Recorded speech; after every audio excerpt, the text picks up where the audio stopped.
Hey everyone, it's Joe the 50-something Dasher, and in today's video I want to talk about a new type of order or new variation to a type of DoorDash order that DoorDash is now implementing. And I just received this email a couple days ago, and I thought I would break down the email and kind of, let's kind of dive into this, break it down, and I'll kind of give my thoughts and everything about this new type of service called, as you've already seen in the title of the video and the thumbnail picture, in-home grocery delivery. That's what we're talking about here.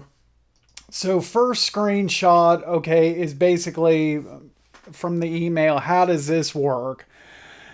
You will know if you're being offered an in-home grocery delivery based on the accept screen, which will mention in-home delivery required. When you arrive at the customer's home to drop off the order, please review the drop-off instructions and make contact with the customer. Please wait for the customer's invitation to enter their home and ask them where they would like you to drop off their order. Once you have placed their order in their desired location, you will be prompted in the Dasher app to take a photo of the groceries for an additional $3 per order. Refrain from capturing personally identifiable information of the customer, such as photos of their face, when taking a photo of the groceries. The experience will be similar to completing large order deliveries. Note, your acceptance rate will not be impacted if you reject an in-home delivery order. If you see a screen that indicates your acceptance rate will go down if you reject the order, just ignore it. You do not need to help the customer unpack their groceries. If the customer is unavailable after you attempted to call and text them, go through the I can't complete setup process and click I can't reach the customer. If you do not feel comfortable entering the customer's home or feel unsafe for any reason, you can leave the groceries at the customer's front door after going through the I can't complete the setup process. See below. Per merchant guidelines, please do not ask to use the customer's restroom. And okay, so to that last sentence there, who would do that anyway? Are you kidding me right now? Who would want to do that? Okay, so a couple things here. Let's break down this first screenshot, and then I'll go over the rest of the email and kind of break that down. But as far as this first part of this goes, I've already done this a couple times, and I've had hand to customer shopping orders where they asked me to like step inside and set it what was it, last week or the week before, that old lady at the nursing home that was really bossy with me and tell me exactly where to set stuff and exactly how to stack it and this and that. And so I've done that before and didn't receive any extra pay or anything for that. This is a positive thing that DoorDash is adding these steps in here, so for customers that want you to come into the home. And I think it's a good thing that they're allowing the Dashers to decline these because some people aren't okay with that. I personally don't have really that much of a problem with that. I don't mind. Now, I don't know. It would be kind of awkward if I had to enter a home and walk down through a hallway or walk down to the basement or travel to back into other parts of the home. I might kind of be a little bit uncomfortable with that, but so to this point in all the deliveries I've done, I've pretty much just mainly just stepped inside the entryway for and not really gone too far back into anybody's home. So that's been my experience so far. And now businesses is a different story. I've had catering orders where I walk into the business and they have you follow them down a long hallway to some conference room, or but that's a little bit different.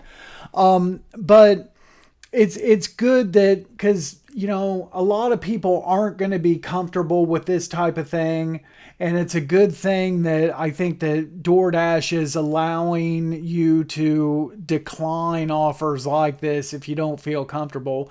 And also, I think a good thing that if you are okay with it, that they are giving you like an extra $3 for doing it. That's pretty good deal, I guess.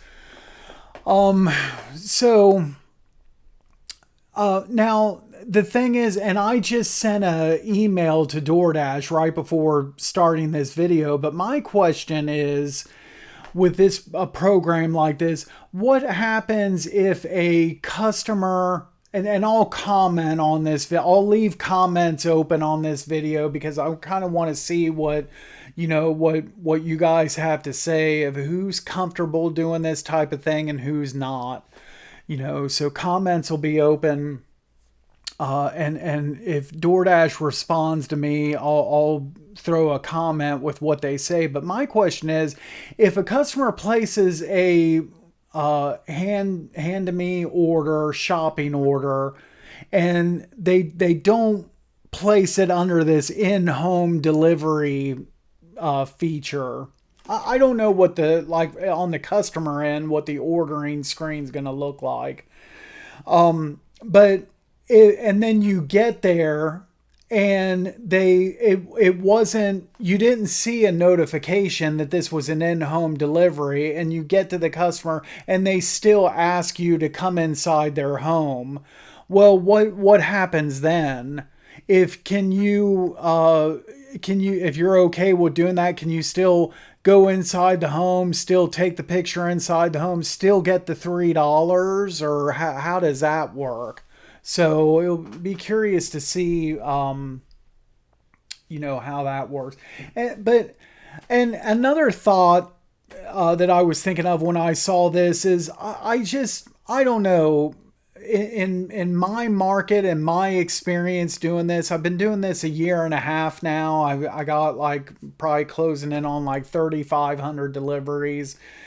And it's rare that I ever run into something like this. And I just think that even with this program being implemented, I just still think most of these orders are still just going to be like leave at the door. So that's just my gut instinct feeling here. Okay, let's take a look at the second screenshot here, or the last screenshot, I should say. So who is eligible to complete the in-home drop-off deliveries? This opportunity is only available in select locations at this time and exclusively for Dashers who are part of DoorDash's large order program. So that's why I thought this video would be kind of like, a lot of Dashers probably be seeing this for the first time because of this right here. They're saying that it's for right now, it's only in certain areas and only for Dashers on the large order program. Now, a question I have about that. So, okay, in each specific area, how many large order Dashers does a market have? I mean, I have no idea. I really don't. I wish there would be more transparency, and you like either on the app or on the website or somewhere you could see like in your market like a real-time roster of all the Dashers currently live in your area and who are the large order Dashers and where you rank, and kind of like other companies do. But you can't, you have no idea. When I'm dashing at lunchtime in my market, I could be one of 20 dashers right now in my market. I could be one of 500 dashers in my market. I have no idea. None. So anyway, so I'm kind of sounding long-winded here, but my point I'm trying to get to is if, let's just say, there's not too many large order dashers, and an order is placed using this in-home delivery service, customer places that order. Well, if it's only going to large order dashers, and let's say some of them decline that offer because there's no penalty, DoorDash is saying. So if all of them either decline it or they're unavailable because they're on another order, well, do these orders just wait in the system until it can get it, or does it just, if there's no large order, does it just go to the next level of dasher down from that? Or that would be my question about the dasher eligibility part of it. And then this last part here, what to do if you don't feel comfortable or unable to complete the setup.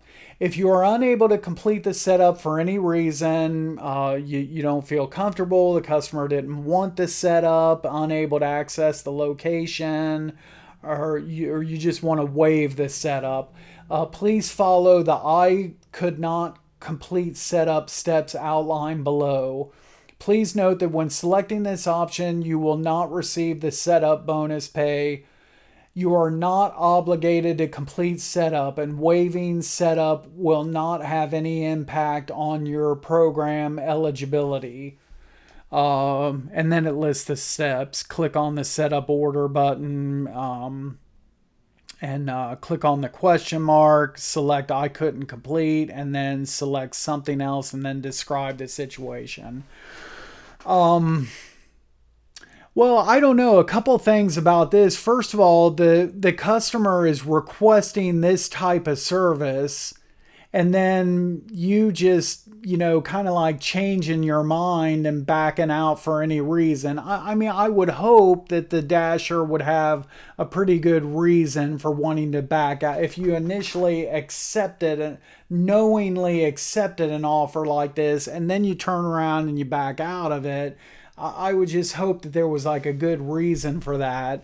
But I guess it's a good thing that in this type of a order, that if there are issues or whatever, you can like back out of it. So that's a good thing, because there's been several times before I've had hand to customer orders where you get there, they don't answer, and you end up having to leave it at the door and still take the picture anyway, even though it was supposed to be hand to customer. But and so again, it's just kind of a good thing that if there are issues or whatever, then you can just get out of that setup process and complete the delivery. You're just out the $3 extra.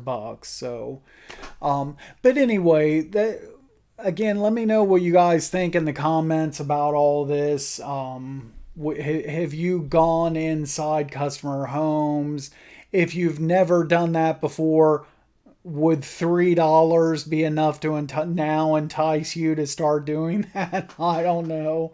But kind of, it's kind of, this is all kind of interesting, but again, it's something that they've, kind of rolled out here that I don't see this really happening too often, I guess is the best way to put it. I received this email a couple days ago, my next couple dashes after this email, I didn't receive a offer like this, an in-home delivery offer. It kind of reminds me of something else along these lines, is when they were trying to push the package delivery, like where you pick up packages from a customer and run it to a UPS store or FedEx store, whatever, one of those shipping office centers. Well, that was introduced like maybe even before I started with DoorDash. I mean, that's been around for a while now, or I don't know, maybe it was around when I got started. I don't know, sometime around when I started or a little bit before.